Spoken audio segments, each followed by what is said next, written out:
Good morning, everyone, and welcome to the European crossover webinar. And we did go on and see the euro dollar pull back a little bit earlier, back to test to those lows. Actually, yesterday we had our Boston support, I think at 21.19, and the low was like, what was it, 14, and the high, same thing, we're just off the high by just a little bit. But anyway, let's go and take a look at what we stand here with economic data. We did get UK employment data out.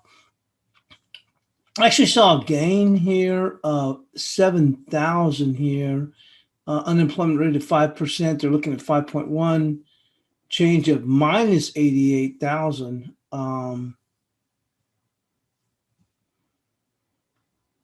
Obviously, that was earlier. And then as we move into the States today, we are going to have Mexican retail sales at 7 a.m. Eastern. I'm on Central Time. That's why it's going to show up. For me, 6 o'clock is going to be 7 a.m. Eastern. And then coming into the States, we'll have monthly home prices at 9 a.m. Eastern, with also with Case Shiller at 9 a.m.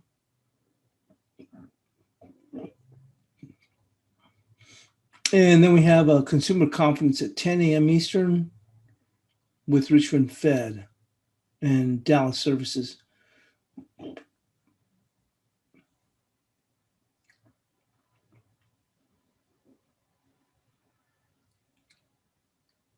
And we'll save that.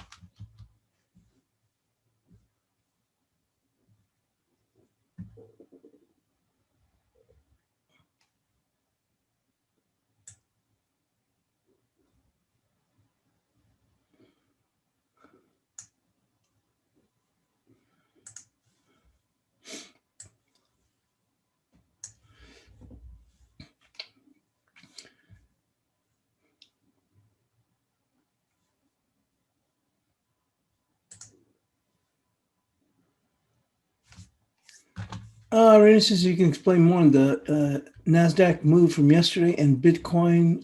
Good morning, Irina. We'll take a look as we do a quick overview of FX. Just kind of fly through the majors real quick. So here's your dollar, and let's pull this back on the daily. Kind of hard to tell here. We did go in and dip back. I think our support yesterday was 21.19 and the low was like 21.17. It was pretty close, 21.14. And the same thing on the high. I think we're pretty good shape there too. It looks like we did make this dip earlier this morning. A little bit lower. We did test the downside, which would have made sense after this pullback. And we've come off of those lows.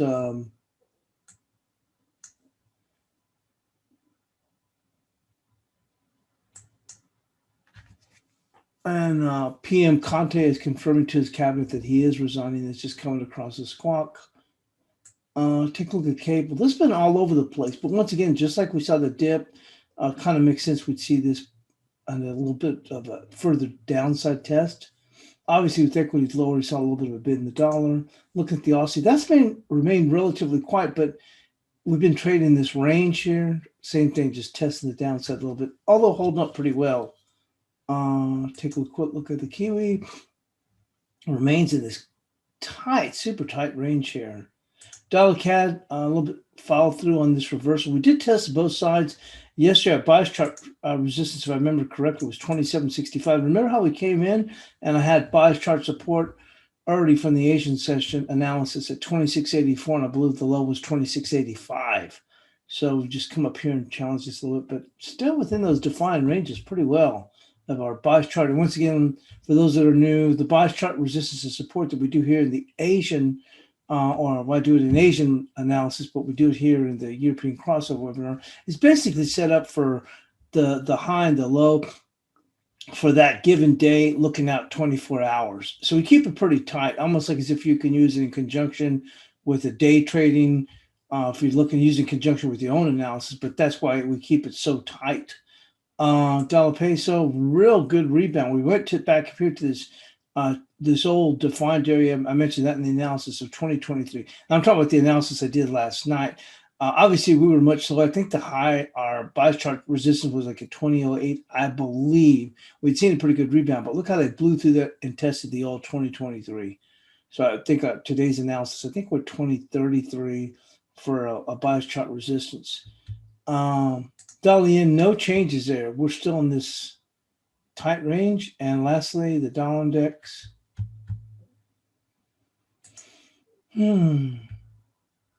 Just stuck in the mud. And I think that's our resistance today here. I think it's 90.59. I could be wrong. And then 90.02, I remember, is the downside. So probably test that upside and kind of pull back a little bit. We're going to cover the FX news, and then we're going to go into the NASDAQ and Bitcoin, because those require a little bit more work. Although yesterday, remember, we talked about the significance of 34,800, and that's exactly where the market went to. And then it also ran out of gas. I'm talking about Bitcoin. So we'll go on and move into, bear with me. Let's go and move into the NASDAQ screen, but we'll start by doing the news. And then we'll talk about the moves here.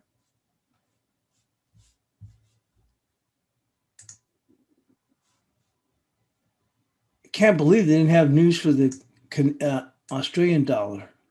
To be honest with you, I'm kind of get every day the Australian dollar. So look, we had something actually for the close of the day for the Canadian, and of course we did see that move we showed on the Canadian dollar, that good follow through off the downside. It says Canadian dollar hits a 1-week low as equity volatility jumps. The Canadian dollar weakened to a 1-week low against its U.S. counterpart on Monday, with equity markets volatility triggering demand for the greenback as investors became jittery about prospects for the U.S. fiscal stimulus. It's not so much that it became jittery, it's just that we've already had a pretty good run and stuff is pretty much factored in, so of course there was some profit taken. The VIX, which measures the market's expectation of volatility, jumped up by more than 10%, while the safe haven U.S. dollar advanced against a basket of major currencies. I think we're seeing the roots of a broad-based counter rally in the dollar starting to take shape, said Tony Valente. Crude price settled 1% higher, but gains were capped by worries that the renewed lockdowns will crimp demand. Oil is one of Canada's major exports, of which about 75% goes to the U.S. Canada is worried by the U.S. President Biden's plans for a Buy America program to boost domestic industry, and it will be a priority for talks with new administration. Finance Minister Chrystia Freeland said. Canadian government bond yields were lower across a flatter curve in sympathy with the U.S. Treasuries. On to sterling. Sterling rises versus the euro as German business morale slumps. The sterling strengthened on Monday against the euro, which was knocked down by a slump in German business sentiment in January, while Britain's COVID vaccine rollout over the weekend offered support to the British currency. Sterling has held in the previous session, and a series of figures showed Britain's third national lockdown prompted the sharpest drop in business activity since May. But against a weakened euro, sterling edged to 88.75 pence, not far from the 8-month high of 88.30 last week. After an IFO Economic Institute survey showed German business morale slumped to a 6-month low in January. The euro is under a bit of downward pressure after the weaker than expected IFO, said Adrian Schmidt. Britain's vaccine rollout gathered at pace on Saturday as a number of people with their first dose reached 5.9 million. Data showed on Monday that the number of shoppers heading out to the retail destinations across Britain rose by 9% last week, indicating the signs of a lockdown fatigue.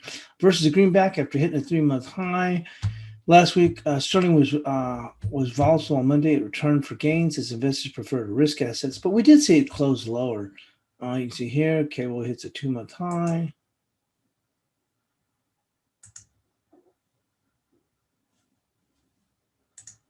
And let's see, and that was it there. And lastly, Dollar firms as traders look to Fed to hold the line. The dollar steadied on Tuesday as rising coronavirus cases and doubts over the speed and size of the U.S. Stimulus tempered traders' upbeat mood, while investors were cautious ahead of the Federal Reserve's policy review later in the week. Bonds held gains. Hard equity markets cooled in Asia, and the cautious move into safer assets held the dollar index. The euro and yen were likewise hemmed in, with the euro unable to break resistance around 21.90. Common currency took a knock on Monday with the slumping German business morale. The yen was steady at 371. One of those needs to break to give you direction for the next couple of weeks, Spitzer said regarding the Kiwi. Investors like last week added to bets that the dollar is going to get weaker, dragged down by the budget and trade deficits. However, currency markets have entered a holding pattern while waiting to see whether the Democrats' big virus relief package can clear Congress and whether COVID vaccines actually start turning the tide on the pandemic. Senate Majority Leader Chuck Schumer said Democrats may try and pass much of President Biden's $1.9 trillion spending package with a majority vote, but it's not clear if they have the numbers to override the Republican objections. Global coronavirus cases are creeping towards 100 million, deaths over 2 million, and vaccine rollouts are running in delays. That has investors bracing for the U.S. growth figures due later in the week and are hoping to hear the Federal Reserve, which meets for 2 days starting on Wednesday morning, but remains supportive. We expect the Fed to reiterate a dovish policy, said analyst Lee Hardman. See.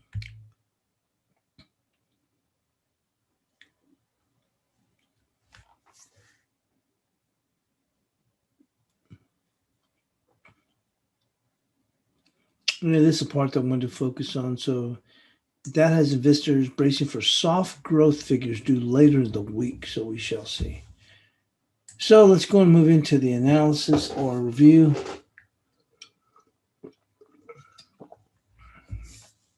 And I mean, I shared this. We even talked about this yesterday. Remember this 161%.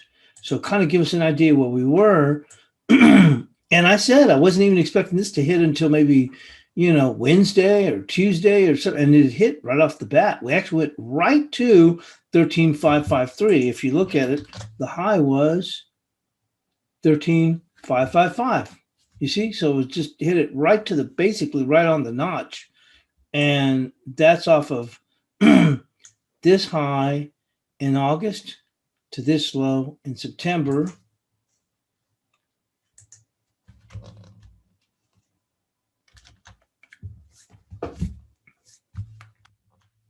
Now, he had another 161%, but the market just had no interest in holding that. So it was actually going to the big 161%. And you can see here. There we go. That's the high right there. Okay, so you can see right there what it hit. So this was the August all-time highs. Look at that. Right here. That was all-time highs hit in August. And then a pretty good pullback down to those September lows.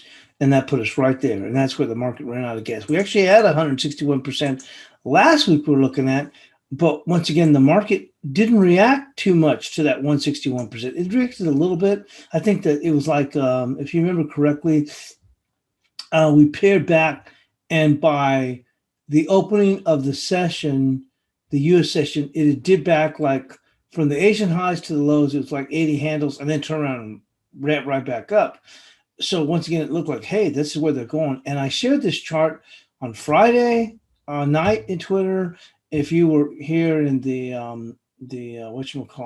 chat room, I was even up late after I'd posted that and was talking to, I think it was Didier and somebody else too. But anyway, so that gives an idea of where we were at the time. And immediately, if you look at it, there wasn't anything. This looked like just pretty good liquidation because there wasn't anything on the 30-minute to say, oh, you could see this was a dark cloud cover, this was a that. It just all of a sudden just started to look like people just started to dump. And one of the things I point out to, and I reference is, look at this on the swoop as we broke lower. That was over 100,000 contracts, actually 109,000 contracts in this one 30-minute bar. And leading up to that, when you add this one, because it was actually into this 2-hour stretch, and that was bottom here at the 2-hour, it was 270,000 contracts. That is huge, folks. I mean, that was just like, so that's what I'm saying. I think we were seeing liquidation. Now, to fast forward, we were coming back up, and one of the things you looked at, and I was saying it was trading very well, technically speaking, kind of frustrating because I actually got long somewhere in here, but I just held it for just a short amount of time. I mean, super short. I think I bought it pretty close because I saw this level in here when I looked at it on the 30-minute. And that's not a level I drew. It's just I had that. Oh, yeah, there you go. Because I was like, where can this thing bottom out? Because I was seeing it. I'm like, I did have areas where I thought I was going to stop, but I didn't go long. But when I got here, it's like, where's it going to go? And I'm looking here and I go, okay, this is probably right here. And I remember I did do it in the chat room. I said, there would be because I said we were in a free fall here. And I said, the minor support, I said, minor support or support 13,191. And that's where I was coming up with this level. And you can see they barely took it out. I actually got long, but I didn't even hang on to it, regrettably. So I never thought it was going to run back like this. But I should have probably held on.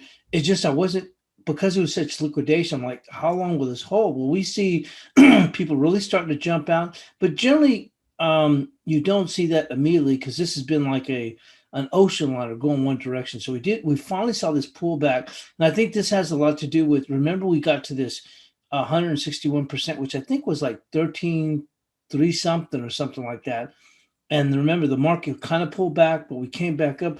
So I think this is all this area, and that is what allowed us to fall back so hard. But once again, when you look at that, look at all that trading that was done, over 100,000 on one 30-minute bar, and between the first 2 hours, almost 300,000. So that's what I was thinking. We were seeing a lot of long liquidation, and I was talking about in the chat room that you had to look at this in context. Now, like I said, the thing about NASDAQ, it trades very good, technically speaking. So when you saw this thing rally back, look what ran out of gas. Here's the 50%. You see here, this is 50% back from here. Notice here, look, here's a high, and look, we come all the way back down. Now, I didn't even draw this in here. This was already here off of these levels. You see that? So I didn't even draw that there. But look at this, how the market comes back to this level, holds, rally back. Now, we take out the 50%, but we'd already come to the 50% and failed back. We take this out, which really, because of the volatility that we'd seen, was really reasonable to think it would go higher. So we actually, if you look at this, the market took a pause right here against the 61%. We came all the way back down, revisited, and came back. I think where a lot of people got screwed in the evening, in the late US session, when they went up against this, the market started to come back again. Some people shorted here. And I said, hey, look, one of the things about the indices that I've learned over time is they don't trade like other markets. If you trade them like it, they don't trade like currencies or gold or whatever. Is one of the reasons thought behind that is just, which now so many people trading now, but has always been that a lot of people trade the indexes.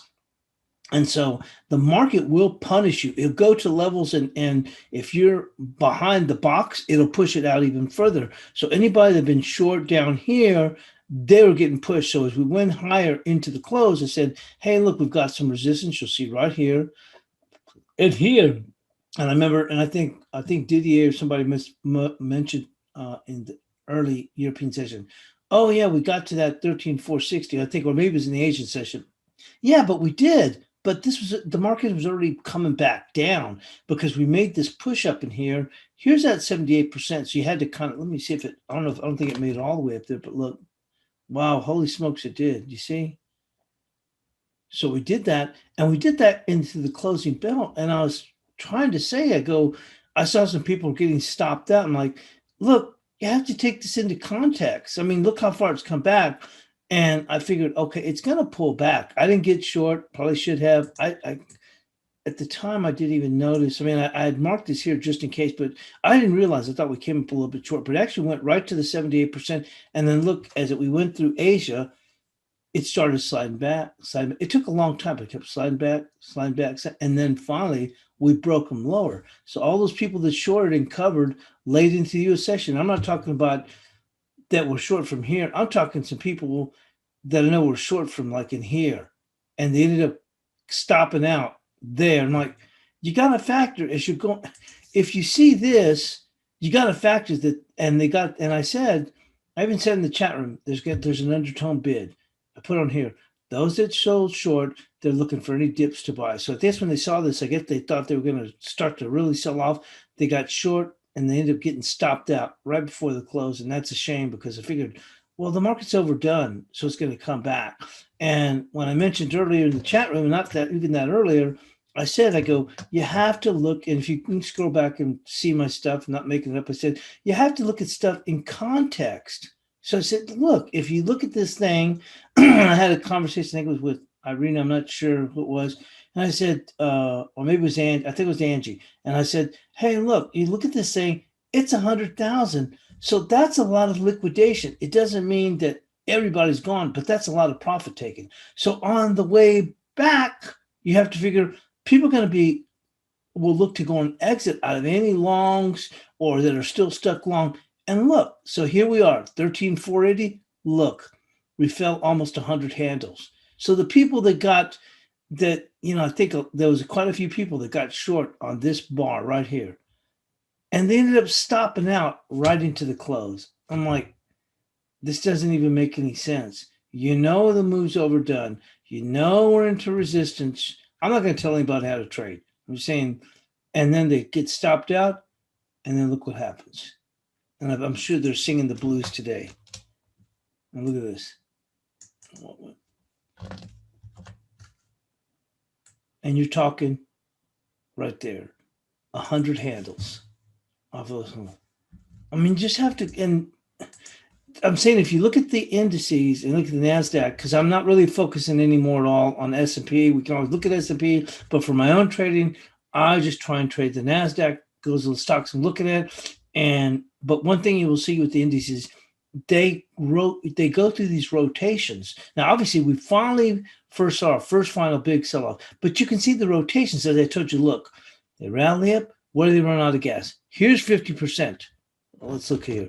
See, there's 50% right there. So let's come back. There's a rally back. Goes right here. There's 372. It rallies to 386. And look, the market comes all the way back down to 316. And this level was already in place before. It wasn't brand new. Then we come back down. We rally them out. We take them up, blow out the stops above the 50%.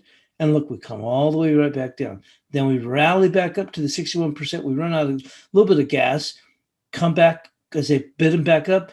And look this is what we're running into some trouble running here. We keep coming back. And this is where some people got fooled. We took this dip right in here, right there. I think that fooled a lot of people here. So when we pop back up, they're thinking, oh, we're going to fade. But I did mention, and it was actually on this bar here, it said, hey, look, any dips, these people that are short, that are late shorts, they're going to use any dips to cover. And sure enough, that's what happened. And then once you got them going, and I was telling you about the indices, once they got you on the back foot, this is the one market of all markets, indices, that make you cry uncle. So anybody that's short, they're going to make you cry uncle. And we saw a few people in the chat room crying uncle. And I'm thinking to myself, why are you short? Why are you covering your shorts? You're just going to have to hold it and they'll come back in Asia. But it's not for me to tell anybody. You trade the way you want, your own risk. And look, there we come sliding back. And that's why it's not Monday morning quarterbacking. I put the charts and I spoke somewhat at length, and I was made some tech comments with Angie to look at this thing in context. And I pointed out the volume chart and said, hey, look, it's 100,000. We see here it was almost 300,000. What do you think that means? There was a lot of people that exit out of these positions that have been profitable for a long, long, long time, from way back since Moses crossed the desert. You see what I'm saying? So it doesn't mean that everything completely comes undone. But once again, they'll squeeze them back, but they'll give some back here. Now, the Federal Reserve, I think that they're going to go on and be like that comment was saying. I'm not saying about necessarily dovish, but they're not going to say anything that's going to be bearish. So that's going to allow this market to come back. Maybe we come into this area, before we eventually do come lower, whether it's later in the week, beginning next week.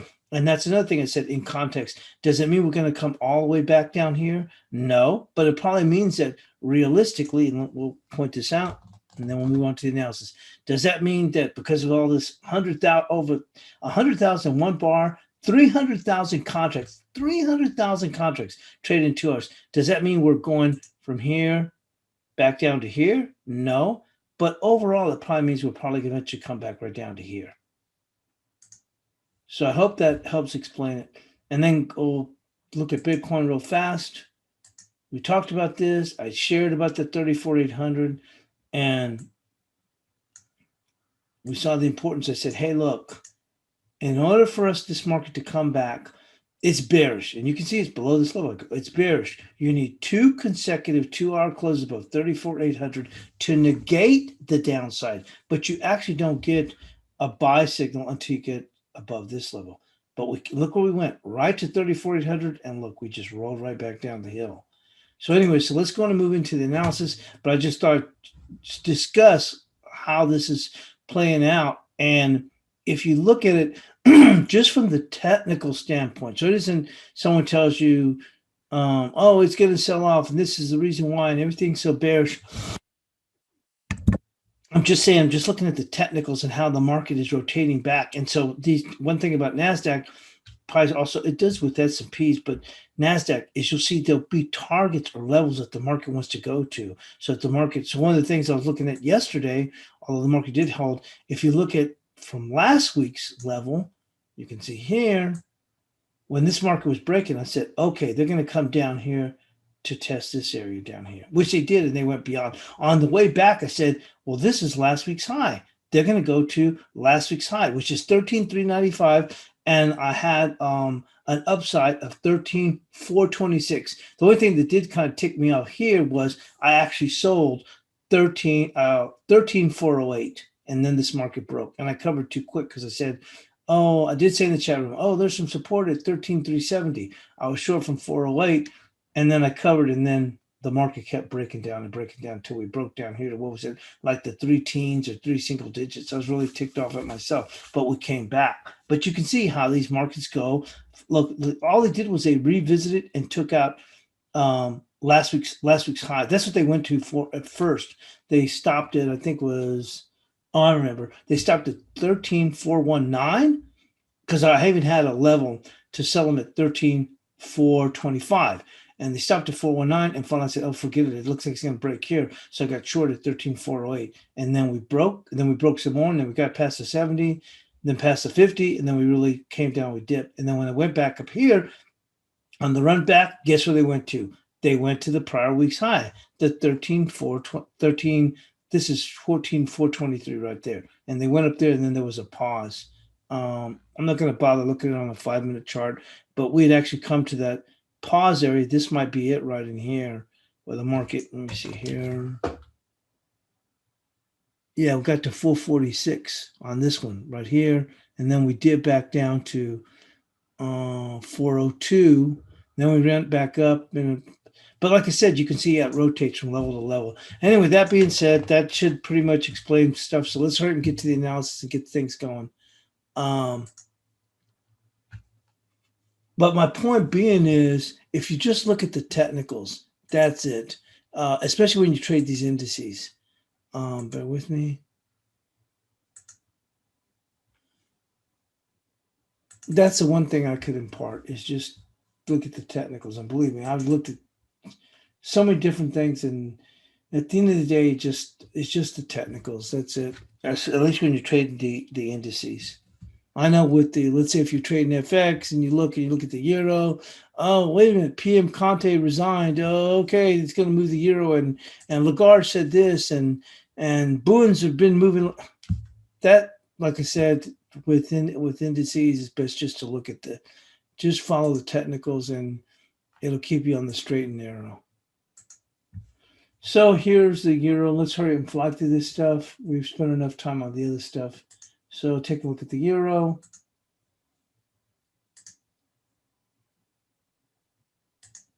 And also, my stuff is for short-term trading. I know that Greg, he has great stuff. His is more longer term. Um, but mine's all focused on day trading. But anyway, Euro paired back on Monday, challenging the bias chart support of 21.19, holding at 21.14. Resistance on Tuesday will be 21.71 with support at 21.02. So look, I did this in Asia. Look at this. Low is 21.05. We had support today at 21.02. And the analysis is there. You don't have to wait till now. And then the high for today was going to be 21.71. The high so far is 21.47, but it's 21.71. Let's go and move on to the cable. And we've come back. Cable's holding the 37 level, but finding it difficult to advance. Resistance on Tuesday would be 37.74 with support at 36.09. Look at the low, 36.0. Look at that. The low is 36.07. Our bias chart was 36.09. Not bad. But like I said, for those that are new, my stuff is all geared towards that specific day, 24 hours looking out. So once again, so the resistance I put, I think it said 37.34. Hold on. 37.34. Okay. And all I just look back at prior highs. Let me see. Prior highs, prior lows, and do they confluence? That's why I come up with these levels. So there's nothing magical like I did this equation and that equation. I looked at the reverse upside down alligator hanging on the monkey's butt or anything like that. Look, I just look at the highs and the lows from the previous session. Where they confluence, do they confluence with a weekly also and a daily? That's it. So that's all I'm going with. That's why my analysis, you see, it's relatively short. I don't feel like I have to go in and write a paragraph about, the skies were clouded in Australia, and that's why I'm not going to write all that stuff. Look, just give you the levels, and that way you can integrate it with your own work. Austin remains stuck over the last 2 weeks in 125 pip range. Resistance will be 77.65 with support at 76.60. A daily close below 76.70, which is here, will open an immediate test of 75.60. So once again, it's trading pretty tight in 125 pip range, resistance 77.65, and pretty wide range here because we are trading wide range, 77.65 to 76.60. So 76.60, 77.65. On to the Kiwi.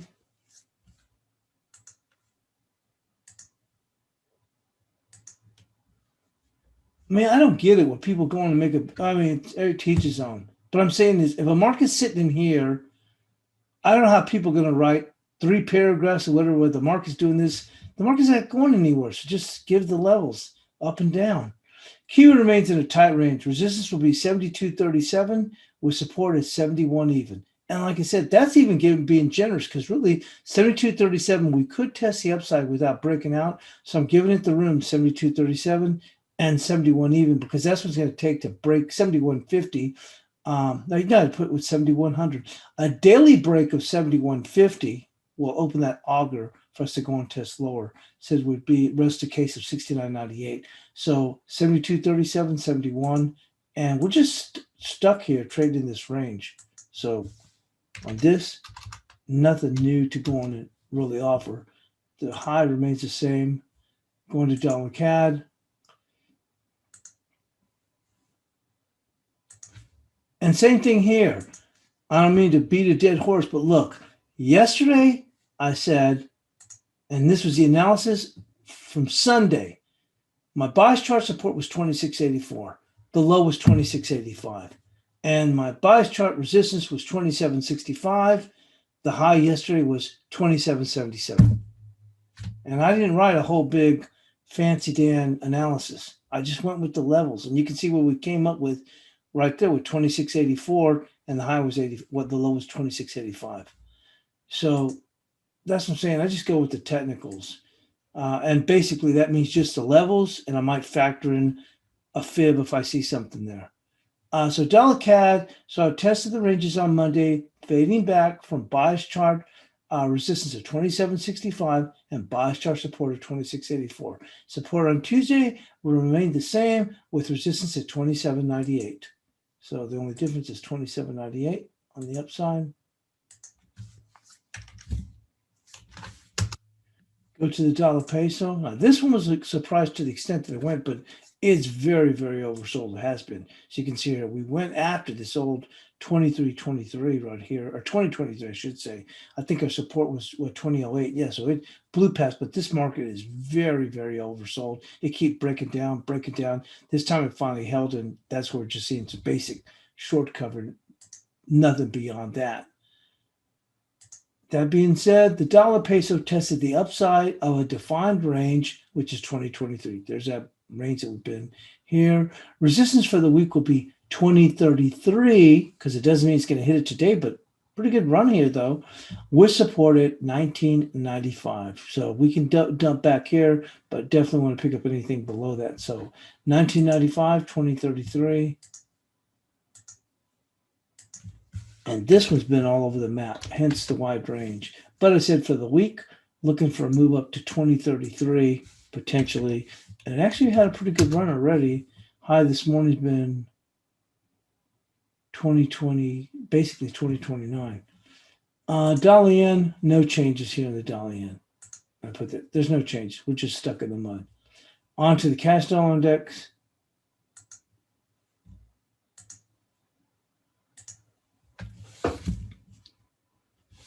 Dollar index resistance for Monday. Well, I said for Monday. I don't know. I put it Monday. I have to pull up the analysis for Tuesday. Hold on. I think it's pretty much the same, but it could be wrong. Hold on. Unless it didn't save it.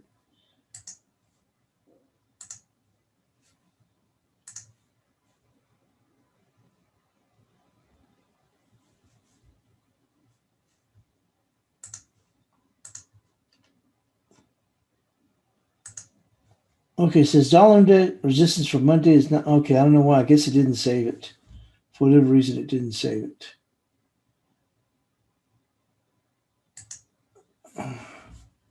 So let's go and do it here. So here's that. It said resistance was for 90.60 and support. I think pretty sure I meant for that to go and be that way. This I'm sure. I don't know why. Let me look. Maybe that is it. Hang on. I meant to say, let me take a look what the analysis was over the weekend. I'm pretty sure that is meant because I think I did have different analysis as we came into the week.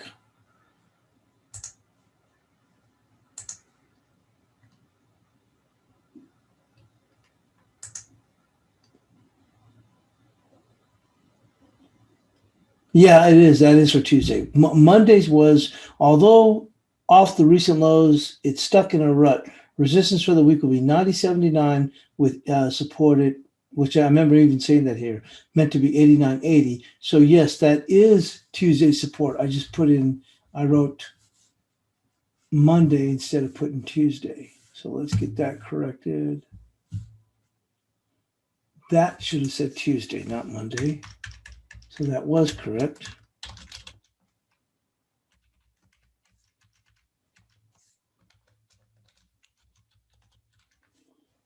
Is 90.60 with support at 90.02.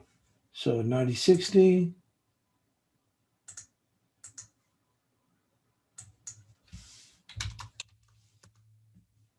90.02.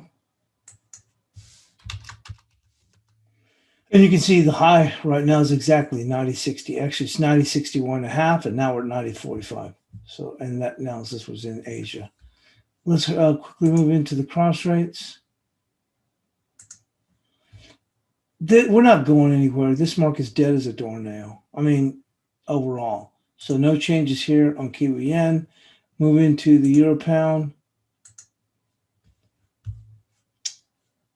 And yesterday we had 88.57 with a high of 89.41. And we're just stuck. We're not going anywhere. So no changes here. Euro pound stuck in the mud also. It's going to move into the euro odd.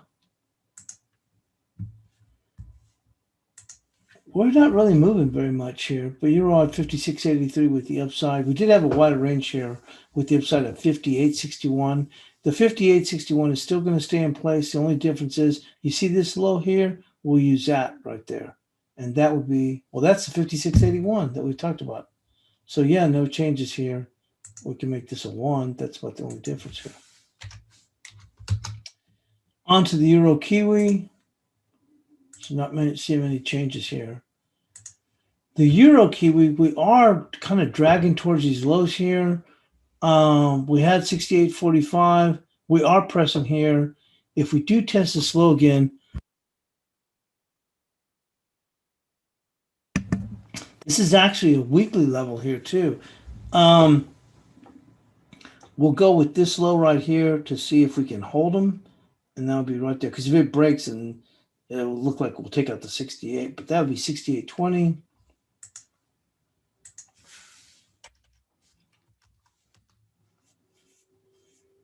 And good luck going for the 70. Right now, resistance would be right there. 69.44. Onto the guppy. This is going nowhere right now. We kind of press the upside. We kind of, you can see here this dip. Look at this. You see this wick right there, and that right there is where they're trying to support off of this wick. If we break lower, so that wick is 41.17. Just drop this down just a hair lower. Although 20 seems to have worked out pretty well there for yesterday into today. And the high, 42.10.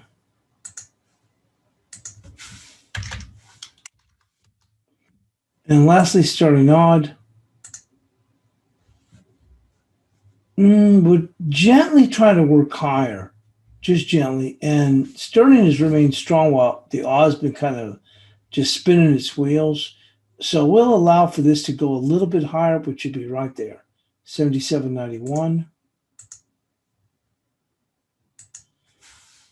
Not that it will necessarily get there today, but we could see it tomorrow. And on the downside, right there, that level, 76.67.